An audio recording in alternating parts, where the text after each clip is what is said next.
நண்பர்களே, இப்போ என்ன ஆச்சுன்னு பார்த்தீங்கன்னா, இந்த AI வந்து ஜாபை ரீப்ளேஸ்மெண்ட் பண்ண ஆரம்பிச்சிச்சு. ஸோ இது வந்து சாதாரணமான ஜாப்ஸ் எல்லாம் இல்லை. இதை பண்ணுறதும் சாதாரணமான ஆளுகள் இல்லை. யார் யாருன்னு தெரியுமா?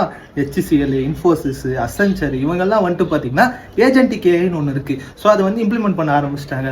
ஸோ அது வந்து என்னன்னு பார்த்தீங்கன்னா, இப்போ நம்ம ChatGPT யூஸ் பண்ணுறோம்ல, இப்போ நம்ம அதுக்கிட்ட வந்து ஒரு டாஸ்க்கு கொடுத்தோம்னா அது எப்படி பண்ணணும்னு சொல்லும். இல்லை இன்னும் நம்ம ஃபர்தராக கேட்டோம்னா என்ன சாஃப்ட்வேர் யூஸ் பண்ணணும் அப்படின்றது மாதிரி சொல்லும். ஆனால் இது இருக்குல்ல, இது வந்து என்ன பண்ணணும்னு பார்த்தீங்கன்னா, நீங்கள் டாஸ்க்கு சொன்னால் மட்டும் போதும்.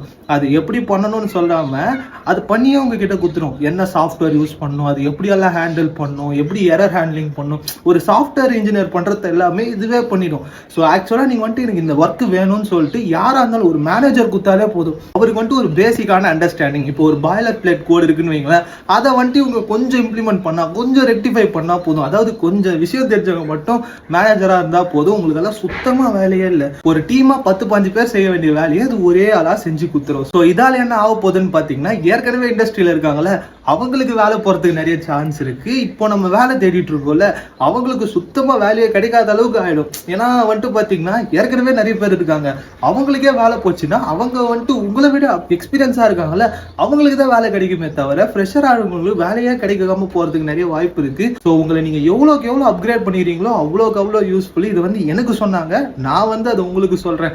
ஏன்னு பார்த்தீங்கன்னா, I don't want to be selfish. ஏன்னா நான் மட்டும் அதை யூஸ் பண்ணிக்காம உங்களுக்கும் ஷேர் பண்ணணும்னு நினைக்கிறேன். ஏன்னா இது மோஸ்ட்டாக நிறைய பேருக்கு ரெக்கமெண்டும் பண்ணாது. ஏன்னு வந்துட்டு பார்த்தீங்கன்னா, என் அக்கௌண்ட் வந்து டவுன்ஃபால் இருக்கு.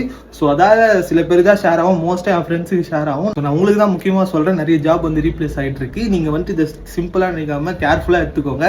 நானே வந்துட்டு சில இதெல்லாம் அப்கிரேட் பண்ணலான்னு இருக்கேன். நான் ஃபியூச்சர் எதனா அப்கிரேட் பண்ணனா உங்ககிட்டயும் சொல்கிறேன். ஸோ இது வந்து பார்த்தீங்கன்னா ஆக்சுவலாக கம்பெனியை விட்டு ஷேர் ஆகாத அளவுக்கு கான்ஃபிடென்ஷியலாக வச்சிருக்காங்க. ஸோ அவங்க டெக் இண்டஸ்ட்ரியில் இருக்கிறதால அவங்களுக்கு அந்த விஷயம்லாம் தெரிஞ்சுது, அதால் என்கிட்ட ஷேர் பண்ணாங்க. ஸோ நான் உங்ககிட்ட ஷேர் பண்ணுறேன். ஸோ யூஸ்ஃபுல்லாக இருங்க, இதை யூஸ் பண்ணிக்கோங்க, உஷாராக இருங்க. அது சொல்லணும் அந்த இந்த ஒரு வீடியோஸ் வந்து நிறைய வீடியோஸ் பார்க்க மறக்காம ஃபாலோ சப்ஸ்கிரைப்லாம் பண்ணிக்கோங்க. ஸோ நாளைக்கு என்ன எதனால் ரிசர்ஷன் என்ன மாதிரி ஜாப்ஸ்லாம் போகாது அப்படின்றதெல்லாம் நான் நாளைக்கு சொல்கிறேன். அந்த வீடியோ